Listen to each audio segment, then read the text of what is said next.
This is a very simple question by way of information to the prosecution. During the Blue Ribbon Committee, a certain Jean Abaya was called as a resource person. As I recall, she was then the operations head of Land Bank Shaw and assumed the position of department manager thereafter. I understand, of course, that the prosecution has the right to choose your witnesses. I am simply curious, bakit hindi pinatawag si Ms. Abaya na magtestigo ngayon, samantalang siya yung may personal knowledge ng encashment ng mga cheque na pinag-uusapan? Your Honor, The Honorable Chua may respond. thank you, Your Honor. Your Honor, at that time, when this check was encashed, si Ma'am po, ang ating pong testigo, siya po ang branch manager. Hindi po si yung nabanggit po ninyo. Yes, alam ko na siya yung branch manager, pero yung operations head at that time, si Jean Abaya. As a matter of fact, she was even able to say that the entire amount of the checks was withdrawn each encashment. So, ang lumalabas doon sa House hearing, kung naaalala kong maigi, si Miss Abaya ang direktang nakipag-deal kay Miss Acosta, di ba? Your Honor, kung maririnig po natin yung kanyang salaysay, siya po kasi yung nakikipag-coordinate sa OBP. Siya nakikipag-coordinate or sino ang direktang nakikipag-usap kay Miss Abaya? Kung ganon. Kay Miss Acosta, sorry. Hindi ba si Jean Abaya? Pwede po Yun ang akong sumagot. pagkaintindi ko doon sa House hearing eh. Pwede po akong sumagot. Yes, please. Si Jean Abaya po, siya po yung next in rank nung ako po ay branch Siya manager. yung? Next in my rank.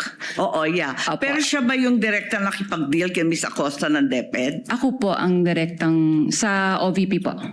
Nakakapagtaka lang kung bakit nung House hearing, si Miss Abaya ang siyang nagsabi ng direktahan na yung entire amount ng cheque was withdrawn each encashment. Hindi po kayo. Ba't nagkaganon? Your Honor, bali po si Gina Baya po ang naging incumbent manager. Siya po yung pumalit sa akin as branch manager. So at that time, tinanong po nga siya.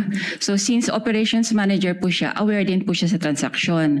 Pero natanong din po siya kung sino direktang kumakausap sa cash division Okay. staff. So kaya po ako napatawag. Kayo yung direktang nakipag-usap. Opo. Kahit siya ang nag-attest na talagang buong amount ang withdraw. Ganun ba yun? Aware naman po siya sa mga transactions din po sa branch. Okay, maliban doon, Ms. Constantino, nung House Blue Ribbon, narinig ko, nung tinanong ni Congressman Luistro, sino ang nag-withdraw ng pera at linagay sa mga bag, nung una, sabi niyo, you didn't recall. Matapos noon, medyo may leading question si Congresswoman noon eh. Kasi ang sabi, do you recall Miss Acosta? Do you recall Mr. Ortonio? Bigla ninyong naalala si Miss Acosta at si Mr. Ortonio.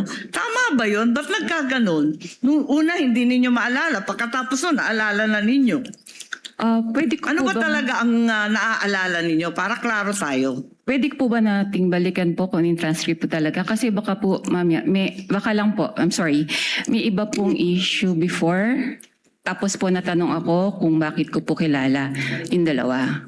So baka po may iba Kasi pa nung pong una, story up behind. tinatanong kung nare-recall ninyo, sino naglagay ng pera sa mga bag?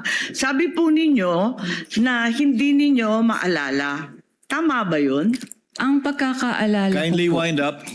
ang pagkakaalala ko, sorry po. Ang pagkakaalala Sumasagot ko po, sinagot ko po yon na si Yes, Miss yes. Gina ang naglagay at si Mr. Ortonio. Ang hindi ko po ma-recall kung sino po yung naglabas na ng cash, Uy, hindi ng ko bags. tinatanong yon. Hindi yon ang tinutukoy ko. Ang tinutukoy ko, yung paiba-ibang sagot. Kasi nung una sabi nyo, hindi niyo maalala kung sino naglagay ng pera sa bag. Pagkatapos nung binanggit sa inyo, do you recall Miss Acosta? Do you recall Mr. Ortonio? Naalala ninyo kung sino naglagay na yung dalawa? Bakit ganon? Yun lang po. Ang Kindly wind up, pagkakaalam, ma'am. ang sorry po. Considering that Miss Acosta is allegedly the payee, bakit hindi nyo yun naalala kaagad? Doon ako nagtataka. Wala po akong matandaan na sinabi ko na hindi ko ma-recall po yung naglagay ng pera sa bags. Ang alam ko po, nare-recall ko kung sino po ang naglabas ng bags. Okay, outside the back. balikan na lang po natin yung transcript doon Sige sa po. lower house Kung pwede at po. baka maipaliwanag ninyo sa amin na maigi. Maraming salamat. Sige The po, lady may ma'am. avail of her